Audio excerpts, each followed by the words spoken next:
Fried balls తయారు చేసుకోవడానికి కావలసిన పదార్థాలు: బంగాళదుంపలు, వెల్లుల్లిపాయలు, పచ్చి బఠానీలు, పచ్చిమిర్చి, అల్లం, మిరియాలు, కరివేపాకు, కార్న్ ఫ్లోర్, ఉప్పు, కారం, నూనె, కొత్తిమీర. గార్నిష్ కోసం టమాటా ముక్కలు, పచ్చిమిర్చి, క్యారెట్, కీరా ముక్కలు. ఫ్రైడ్ బాల్స్ తయారు చేసే విధానం: ముందుగా ఒక బౌల్ తీసుకొని దాంట్లో ఉడికించిన ఒక బంగాళదుంపని స్మాష్ చేసుకోవాలి. దీంట్లో ఉడికించిన 50 గ్రాముల పచ్చి బఠానీ, 50 గ్రాముల కార్న్ ఫ్లోర్, తగినంత ఉప్పు, 1.5 టీ స్పూన్ కారం, 2 టేబుల్ స్పూన్ల పచ్చిమిర్చి పేస్ట్, 1 స్పూన్ అల్లం వెల్లుల్లి పేస్ట్, కొత్తిమీర, కరివేపాకు ఇవన్నీ వేసి బాగా కలుపుకోవాలి.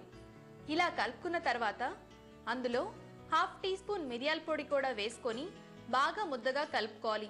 ఇప్పుడు స్టవ్ మీద బాండీ పెట్టుకొని డీప్ ఫ్రైకి సరిపడినంత నూనె పోసుకొని అది కాగాక ఇంతకుముందు కలుపుకున్న మిశ్రమాన్ని చిన్న చిన్న బాల్స్ లా చేసుకొని కాగిన నూనెలో వేసి డీప్ ఫ్రై చేసుకోవాలి.